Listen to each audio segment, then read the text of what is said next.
What's up, guys? Welcome back to Let's Talk MMA. As always, I'm Colby. I'm Brodie. And Viva la Mexico, man. That was a crazy, crazy, crazy card. I hope you guys followed my bets. Went 11 out of 13 on predictions and 8 out of 13 on methods. 5 for 5 to start the card, man. I really, really hope you guys tailed. Huge ROI. So let's get into this card. It was fireworks right from the beginning. Damian Pinas and Wes Schultz kicking off the card went exactly how I thought it was going to go. Wes Schultz is not UFC caliber, and it really, really showed in his actual UFC fight. Damian Pinas making absolute light work of him in the first round, 2 knockdowns, and as soon as Pinas made contact with Schultz's face, he just shut down. He was not ready for Pinas in his face like that. Pinas was just too big, too explosive, too hard, just completely coated Wes Schultz's face, did whatever he wanted to Wes Schultz. And I think Pinas is going to be a big, big problem in this division. So I just, kicking off the card, I got to say I'm a fan of Pinas. We're like a minute in. We're gonna get age restricted.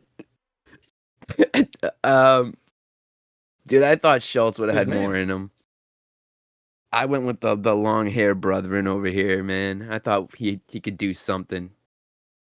He had nothing. He couldn't handle Pinas. Dude, he just couldn't handle Pinas. See, I can't say what I want to say now. He was somersaulting in there like a toddler.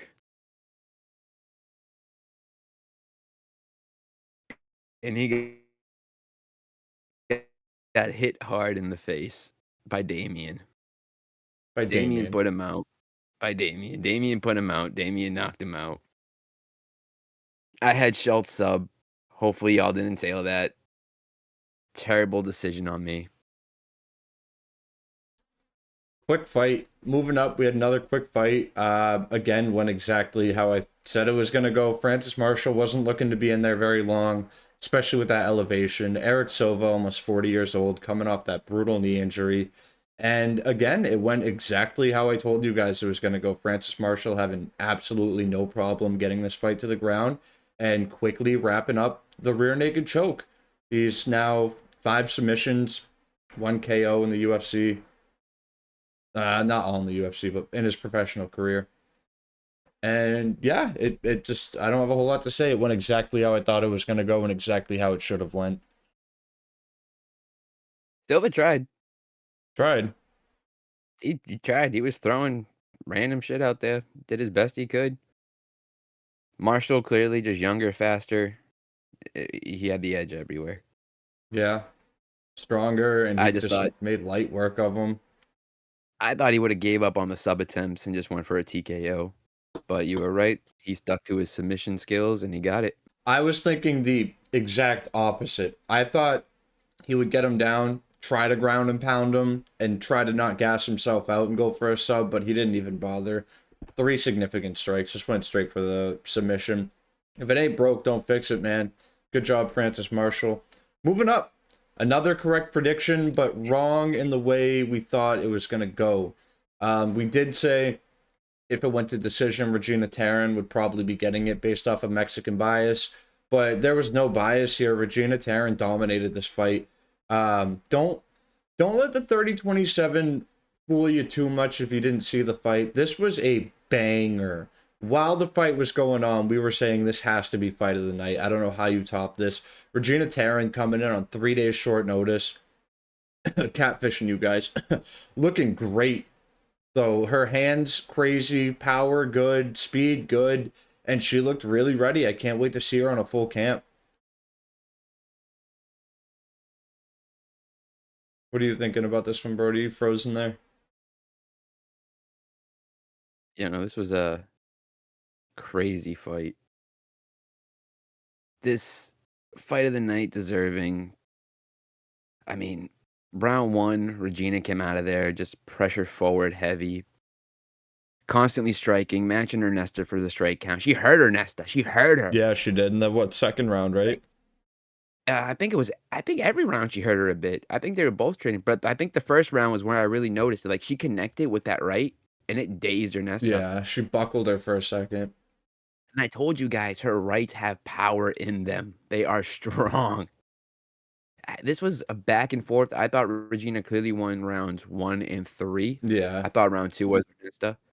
I agree with the 29-28. Yeah. Again, 3-0 to start the card. Perfect calls, perfect methods. Moving up, we had Douglas Silva de Andrade going up against Javier Reyes. Again, called the KO, called it first round. Andrade, though, man, he came out looking crazy, looking super fast, hitting wicked hard, throwing spinning kicks. Didn't matter, though. Came down to the last second of the fight. Javier Reyes managed to drop him and just get him out of there. And I think if I'm remembering right, Herb Dean was the ref. And I think it's crazy he actually managed to call the fight. As you know, Herb Dean isn't super keen on calling fights on time. Again, though, there's not a whole lot to say. There wasn't a whole lot of fight here. Reyes KO 4-for-4 to start the night. Yeah, I tagged along in that Reyes KO. Came really close to not coming out in the first round. But this was another great fight. Douglas Silva de Andrade, for 40 years old, he can still go. He had me scared. He was still cracking. He had me scared for a minute. I'm not gonna lie. This dude was still cracking. It's just when Reyes got him down, it seemed like a little bit too much. Reyes a little too fast. I'm losing you a bit there, Brodie. On the garage. What happened? I lost you there for a second. You're back though. All right. Yeah, no. Reyes just faster on the ground. It seemed like when he got Andrade down there, when Andrade hit the ground, that's when you could really see Andrade's age look like it caught up to him down there. But on the feet, he was cracking. Yeah, he was giving Reyes everything he could. Again, for as long as it lasted, fantastic scrap. I was on the edge of my seat these first 4 fights. Yeah. Last second finish, too. Yeah. I really hope someone out there tailed these because you guys will be up very, very nice, especially if you parlayed it. Moving up, make it 5-for-5. We had Christian Quinones getting a 30-27 decision over Chris Moutinho. You know, I was very back and forth on the KO or decision, but earlier in the week, you guys heard me say, I feel like it's not a matter of how good Quinones is, it's a matter of how bad they both are. That's why the odds were so wide. And Sean O'Malley had a hard time taking out Chris Moutinho. That's what he's most known for, which isn't a great thing to be known for, but they're like, oh, it took Sean O'Malley till almost the end of the fight to get him out of there. So I wasn't necessarily thinking Christian Quinones was going to be able to get it done, and I was right again. 5-for-5 to start the night. Boring fight. I think they both should be cut. If you're bringing Chris Moutinho, I know he's tough, but if you're bringing him to a decision at this point in his career, his second run in the UFC, you don't belong. Even if it's a 30-27, you don't belong. Neither of them did a whole lot. Come the second, third round, neither of them were really throwing a whole lot. They were both gassed by the end of the first. Unimpressive. I don't want to see any more from either of them. I've heard nice things about Chris Moutinho. He lives in the area, like general area that we're from, and it's hard to root against the hometown hero in that sense, but yeah, he's not UFC caliber. He did really good in the regionals, and that's why I'm sure he'd piece you up in a street fight, but I don't want to see any more from either of these guys. I feel bad every time I watch Chris Moutinho fight. First boring fight of the night. At least he didn't get knocked out this time. That's all I can really say about this one. There's nothing interesting happened. Yeah. Boring fight. Again, the only highlight, Moutinho didn't get knocked out. Yeah, again, just all he's known for is just fucking toughing it out, and that only gets you so far in the sport. Not a whole lot to say about this one. Unimpressed. Cut them both. Moving up, second women's fight of the night, we had Eileen Perez going up against Macy Chiasson. 29-28 all around, I agree. We were calling subs, so 6 right picks in a row. First wrong method of the night. She was trying for it, though, in that third round. She was really trying. Macy, just unimpressive, slower to the shot.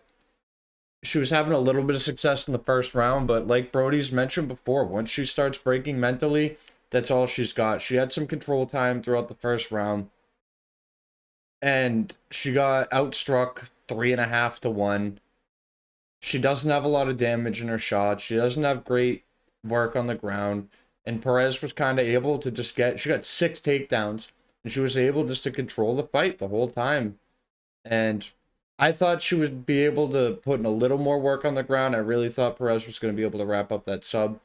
Close in the third round, but again, 6 for 6 to start the night on picks, 5 for 6 on methods. You were popping off for this card. You were like tuned in, dialed in, zoned in. I was geeked out last week. That's why. Geeked out versus locked in. Out. Yeah, you were geeked out. I was locked in. It was crazy. Perez, incredible. Incredible. Not great, but incredible. She got the takedowns. Chason really couldn't. Yeah. This was just a good fight. Not the greatest, but a good one. I don't got much on it. Yeah, not fight of the night, but no, definitely not like Regina was earlier. Regina and Carrie Kate, that was insane. Typical, this was just more Perez performance. Yeah. Hunts and takedowns, guaranteed to get it. Macy always looking pissed the whole time. Didn't do much with that anger. Well, Perez told her, she's like, I'm not fighting you if you miss weight. Good. Macy consistently misses weight. Yeah, but you're then in the cage with Perez. You're pissed off at her. Every time the round ends, you're getting in her face. The round starts, you're not doing nothing. Yeah, it's Macy's way of trying to amp herself up. It didn't work. No, usually doesn't. She needs to go back to her old her old team. Yeah. Moving up, we had Ryan Gandra versus Jose Medina. I literally looked down for 1 second at the beginning of this fight. I just went, I looked up and it was over. Again, making us 7 for 7. Is that 7? 1, 2, 3, 4, 5, 6, 7 for 7 on the picks. Going with Gandra KO. 6 for 7 on the methods. Jose Medina does not belong in the UFC. We should have known. We should have known something about Zach Reese, knowing that he brought Medina to a decision. If you're not finishing this dude, you do not belong in the UFC. I can't even call him a gatekeeper because he's below that. You know, he is like the bottom of the barrel. If you cannot beat this dude and finish him, that should be the way you get a contract. You finish Jose Medina in the first round, or they send you back to regionals. Gandra getting him out of there in like 40-something seconds. Again, I don't have a whole lot to say about this. I feel like a lot of these picks were really obvious this week. Flash KO, Jose Medina arguing about it at the end. There was nothing to argue. Keeping his guard high, Gandra going right around it, ripping shots to his head. 14 out of 29 of his significant strikes landing. Medina didn't land a single strike. And that's exactly how I thought the fight was going to go. So 7 for 7 to start the night. Already over 50% on the card and 6 for 7 on method. So I hope you guys paid attention in class. I really hope you paid attention because you're eating good tonight if you did. Yeah, this was another easy call. Medina's been finished his last 2 fights in the first round. Gandra's going to do the same thing, and I guess he does have the same amount of power as Ateba does, or Medina's chin's just trash. And he's only good in, like, street fights. Yeah. I wouldn't fight him in a bar. No, but if I made it to the UFC, I'd fight Jose Medina. Yeah. Yeah. Again, just not a whole lot to say about this I'd fight Jose Medina. Right? Easy pick, man. This is going to be a quick-ass video this week, guys. Easy pick. Luna! Disappointing me, man. Let me start from the top. Amazing performance by Luna. Absolutely dominated the entire fight from start to finish. 2-1 on his strikes. He had 5 for 5 on takedowns. Control time was 3.5 minutes. I just can't believe Pacheco is that tough. Pacheco also kind of looks like Usman, but I just realized that. I can't believe Luna couldn't get him out of there. Man, good outing on Pacheco just for surviving. I got to give him credit for that.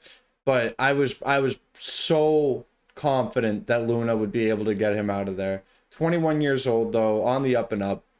8-0 now or 9-0. I no, he didn't get performance of the night because he didn't get a finish. Yeah, just a fantastic striking performance, fantastic MMA performance. Luna really embodies the mix in MMA, and I'm very, very excited to see where his career goes from this. Goes from here. Yeah. So Little also disappointing just he to didn't get mention, the. sorry, we that makes us 8 out of 8 right on picks up until this point, and 6 out of 8 on methods. That's insane. Yeah. Running this fucking card. Luna seemed to be in control of this whole fight. Uh, he tested his cardio here. It's good to know that he can go 15 minutes even at elevation. I don't Yep. think anyone's ever going to doubt his cardio now. Nope.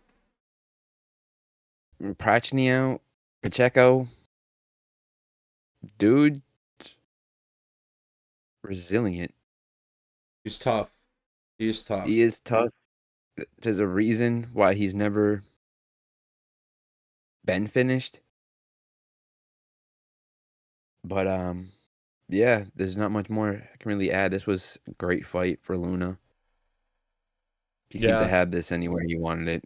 He just, I mean, on the ground, Pacheco knew exactly what to do. He had the butterfly guard going. Yeah, he had to good get defense on the ground. He had great defense on the ground. Good survivability. If Luna kept it standing more and had a little bit more of the body shots that he was throwing, I think he could have got the finish. Yeah. But they came a little late. I think if he was fighting like anybody but Pacheco, he would have got a finish. Oh, he would have knocked them out. And yeah, work the body just a little bit more, especially at elevation. It would help you a whole lot. And I think he caught on, but a little late to that. Yeah. Because round 3, he did work the body a bit more. That's like where most of his body shots came from, I feel like. Probably like half of them. He landed about 30. Great performance, though. Great performance. Moving up, another great performance from both guys. My heart was pounding for this one. My heart was popping out of my ass for this one. Yep. Moving up, we called the Rodriguez KO, and we almost lost it in a flash KO. Kevin Borjas, always so dangerous in the first round, man. He rocked Imanol Rodriguez bad. Really bad in the first round. It honestly took Imanol a minute to recover from it, but we do know now that Imanol's tough, and he's got good recoverability. And he came back with a vengeance in that second round, and as soon as the bell rang, he went full steam ahead, and he put Kevin Borjas out. Absolutely out. Making us 9 out of 9 on the picks up until this point, and 7 out of 9 on methods. Man, I hope you guys paid attention. Killed it this week. I was thinking round 2 KO, honestly. I thought Kevin Borjas was going to be able to survive the first round. I didn't think he was going to be able to survive because he dropped Imanol, and Imanol needed to recover. But it was just an amazing performance from Imanol. His recoverability is so good. Managed to get 3.5 minutes of control time off of one takedown. Working the body good, the legs good. But that power he has, man, in those hands is dangerous.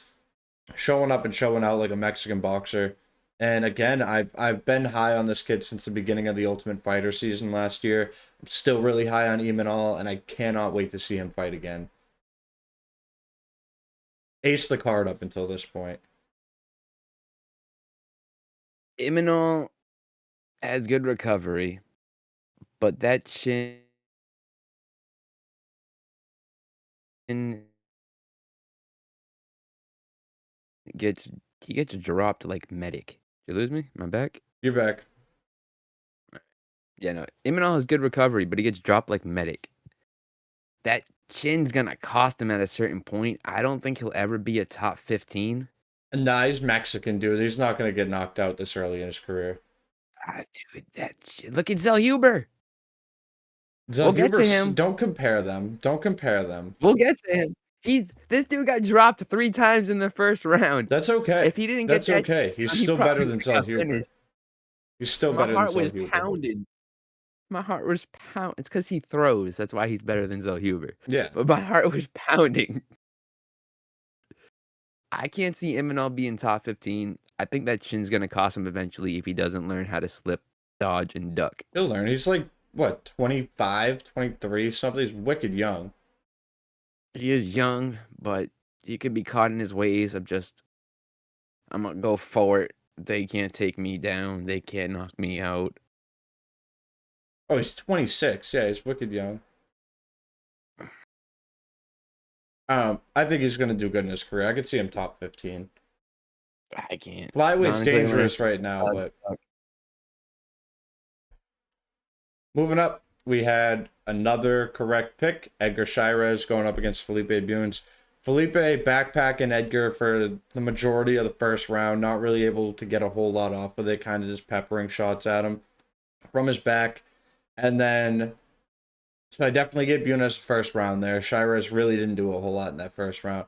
And then he came out looking really, really, really good later in the fight. Definitely really hesitant in the second round. He really didn't start letting his hands fly until the third round. But during the second round, he was able to kind of keep Felipe Bunes at distance a little bit more, stuff some of those takedowns. And he didn't look like the Edgar Chairez of old during that second round. He looked very hesitant, very scared. And it seemed like by the time the third round came around, he forgot about all that. And he was letting his hands fly. He was throwing spinning back fists, spinning heel kicks. Almost finished Felipe Bunes at the end of that round. If there was another maybe minute, he probably could have followed up, got that KO that we were calling for. But great performance from Edgar Chairez. I definitely wish we could have seen his hands flying a little bit more earlier in the fight, but Bunes having good survivability through the first and second round. I do believe there was another minute, though. Chairez could have got him out of there. Barely hit the ground. Didn't hit the ground as much as I thought it would. When it did, Chairez instantly started throwing up triangles and trying to threaten submissions from his back. Didn't really stay there for all too long. Yeah, another one, man. What's a 9 for 9 on picks up until this point? 7 for 9 on methods. We were calling for the KO. We got a decision. 29-28, and I agree with it. I think Bunes definitely took that first round. Yeah, Bunes definitely took the first round. With the backpack, like you said, he got it on the back, body triangle. The amount of times he was grabbing the top of the cage to keep himself in that position. Yeah, that was I forgot about that. That was bullshit. That was bullshit. Yeah, they should have separated him. He was like holding his arm and moving himself like he was in a swivel chair. Yep, trying to adjust his legs and keep himself that wasn't up. cool. I would have broke that up at that point. Yeah, Chairez. But after that, Chairez didn't want to let his hands go as much. I think he feared the takedowns. He feared Bunes' ground abilities. Even though this is a dude that gave Tyra problems, like, he still didn't want to go to the ground with Bunes. He didn't want to be trapped there again. And right, like, round 3, I feel like his team probably told him he was down 2. You need the finish, and he let go. Yeah. Because I think he was shocked he won that. I thought Bunes thought he had that in the bag. Yeah, no, I saw that too. I think it was a very clear first and third round for Bunes and then Chairez, and it definitely came down to the second round. I had Chairez winning the second round, though, 10-9. I had him win the second round, too. Yeah. Good performance, though, from the Mexican. Moving up. I wish I went with my gut on this one, man. I talked myself into it. I'm going with that. Nope. I talked myself into it, and I just didn't listen to my gut. First wrong prediction of the night, and I knew it was coming, man. Zellhuber sucks. Zellhuber's no good. Cut him from the UFC. King Green versus Michael Chandler at the White House. That's what I want to see now.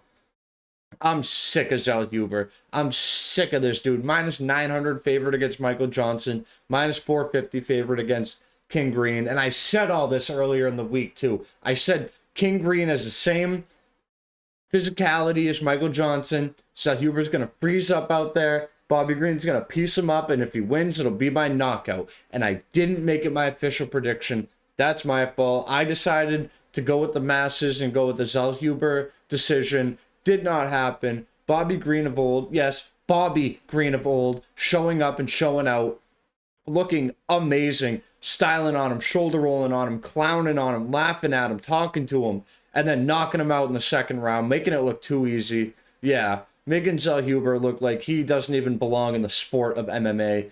Standing there like a deer in headlights, got outstruck 5-1. Get this kid out of here. I'm sick of him. I'm sick of him.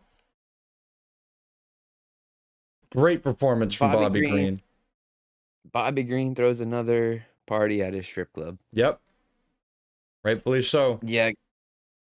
Either the cartel told Zellhuber, you lose to Bobby Green and we kill your family.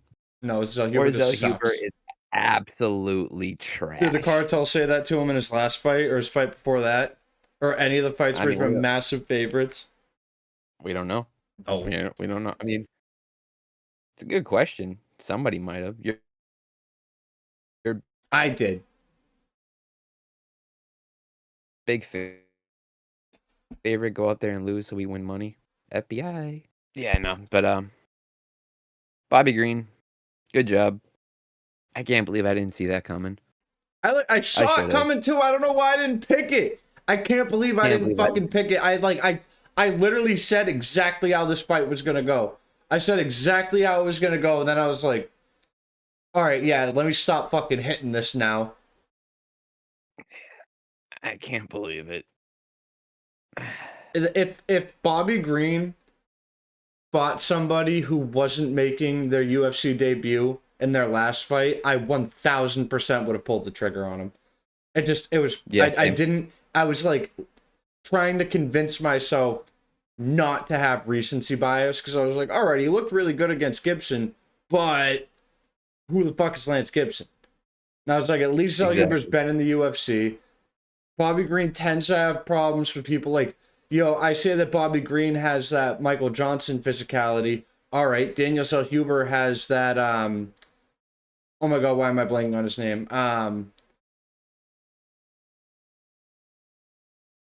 What's his fucking name? Oh my God, the tarantula. Oh my God, why am I blanking on his name right now? The tarantula.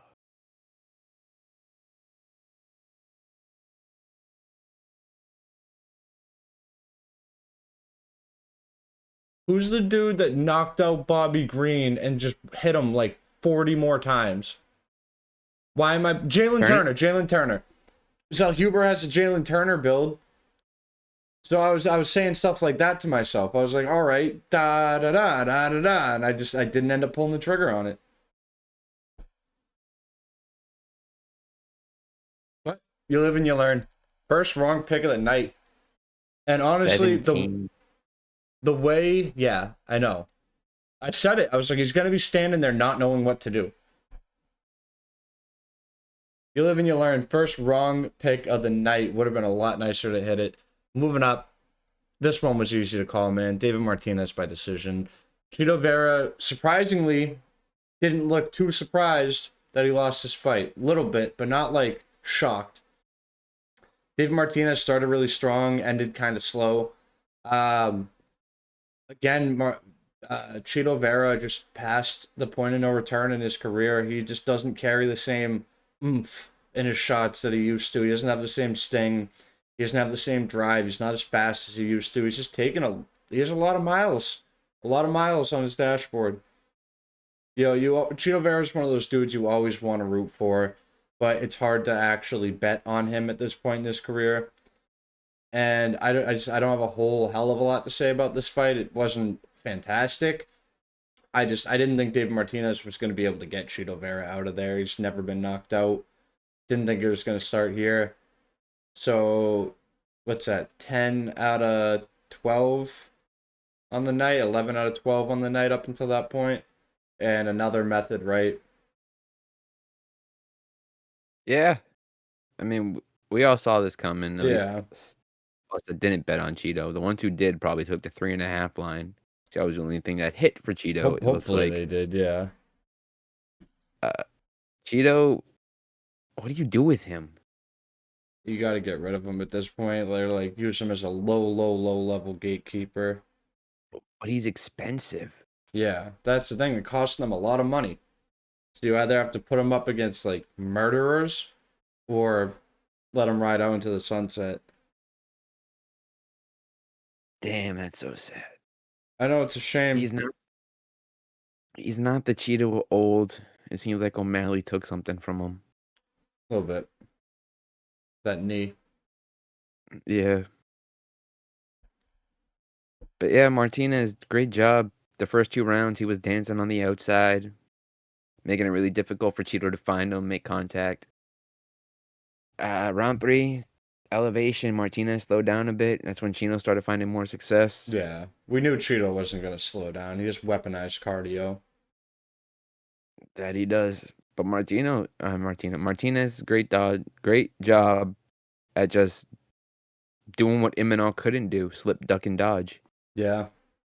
Getting out of the way of those shots coming back his way. Yep. Using great movement, left to right, not just back and forth. Yeah. Great Good performance. job by Martinez. I don't think he would have gassed out nearly as bad if they weren't in Mexico, but managed to survive. Yeah. It's nice seeing some of these fighters go to the 3rd round in Mexico because we can really see their cardio. Yeah. Speaking of cardio, Leonard Kavanagh proving me wrong, man. Proving me wrong. I said earlier in the week, if this was a 3-round fight, I would be taking Loney. I couldn't do it though, man. His cardio never was demonstrated to be all that good. You know, he was gassing out in the 3rd round before a regular elevation. So I thought no way in hell was he going to be able to survive 5 rounds against the pressure of Brandon Moreno. And he proved me very, very wrong, man. Very, very wrong. He beat the shit out of Brandon Moreno's calves. Almost finished him in the 2nd round with a head kick into a beautiful combination. And he just kept the pressure going throughout the entire fight. He didn't slow down. He didn't come off the gas. And I see the 47-48, but I honestly feel like I agree with the 49-46 more. And I hate to even say that. I really hate to even say that because Brandon Moreno is one of my favorite fighters of all time. Long, I think I said 135 in our video last week. I meant to say long-standing king at 125. But again, he has a problem when he's in Mexico. He never shows up the way he's supposed to in Mexico. I think this will lead you to believe that the fight was a little bit closer than it really was. It wasn't that close, man. It was just a one-handed ass whooping from Loney Kavanagh. Look at them at the beginning of the 5th round and look at Moreno's face and look at the smile on Loney's face knowing that he's about to win this fight. And not sure if you guys remember, but Ilya Taporia said about 10 months ago, there's a kid who fought recently at 125, and he's going to be a serious problem in this division, and his name is Kavanagh. So time, once again, proving the champ right. Loney Kavanagh going to be a serious, serious problem at this division. And again, furthering the point that getting flatlined by Charles Johnson might be the best base for MMA. Fantastic performance. Fantastic performance.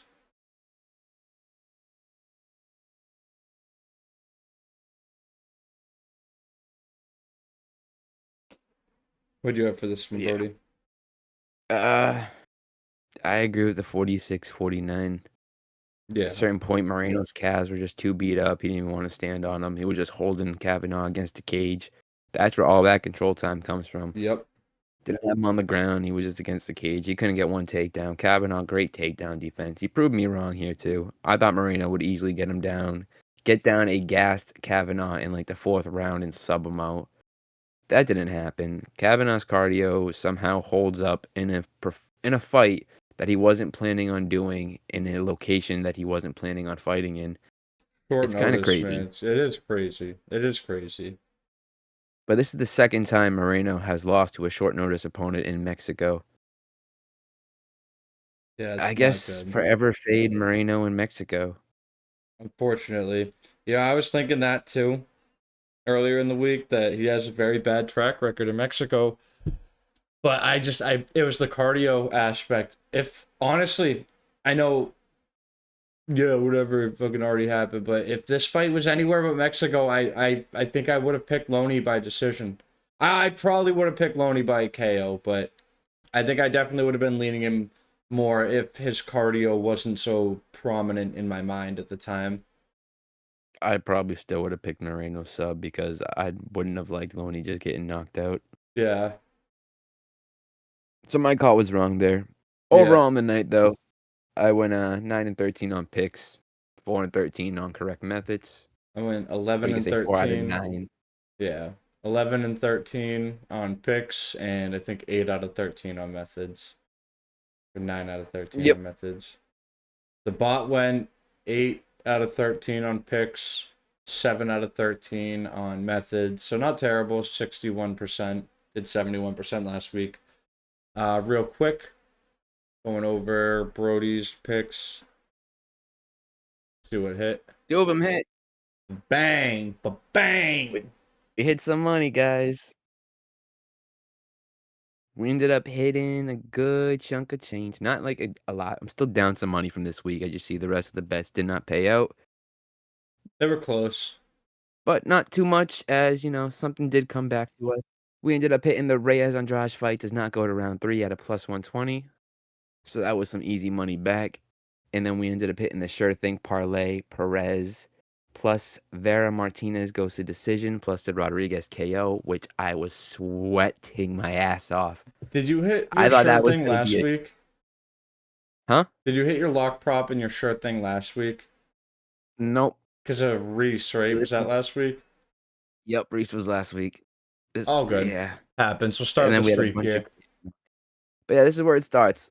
Lock props, first time hitting. Sure things, first time hitting. They're both going to start streaking. Make sure you tail them. Yeah, I'll make sure to have my own lock prop and try to have like 3 locks for the week for you guys. A sure thing parlay, a lock prop, and maybe like an underdog. We'll see though. It depends on the card. But we'll definitely have some more locks for you guys every week. I'll make sure to put them on a graph so you can screenshot them, grab them up. Mine aren't typed out anymore. I only had it for that video. But if you guys tailed my picks, you definitely made some money. I really, really hope you tailed. So, great card, man, in Mexico. I knew it was going to be, but it's going to be an even better card this weekend. I am so excited for Max Holloway versus Charles Oliveira. Did you see Oliveira training for the 10-second point down? Yeah. Yep. It's going to be a crazy fight. That means he's expecting it to go all 5 rounds. He also said that. He also said he doesn't think it's even going to go to the 4th round. So that's just in case. And Holloway came out and laid out the ground rules for the point down. He said, you have to be winning. The winner has to initiate it. It has to be in the last 10 seconds of the last round. We all knew this. No clinching, no backing up, no takedowns. Either accept it or don't. Stop trying to beat Holloway, Almeida. You're not. All these guys, dude. All these guys try to be Holloway and they're not. They try to relive that moment. Everyone thinks they're Holloway until it's time to do Holloway shit. Yep. Yeah. No one. You're not him, Almeida. You're not him, buddy. So I can't wait to break down 326 in a couple of days for you guys. I hope you paid attention. You gotta start a Holloway counter. How many fighters throughout the year are gonna do the right and then not do it? I guarantee there'll be more that do it wrong, significantly more that do it wrong than do it right. I'd say 20% of fighters actually do it right. Yeah, we'll keep track of that. Starting that. We're gonna keep a track this year. I'll leave it somewhere like up here. We'll make a graph for it. Yep, we'll have it at the end of all our videos. Yeah, like a little tally. Have a track. Yep. All right, guys. Well, if you managed to make some money with us, especially with our picks, please comment. Let us know how you did. Let us know if you guys ended up going with that Bobby Green KO or that Loney decision. You pick the money line. Either way, you'd be making some money. Thank you guys so much, as always. Always love breaking these down. Cannot wait to break down 326. So we'll be back in a few days, and get ready to make some more money this weekend. See you later.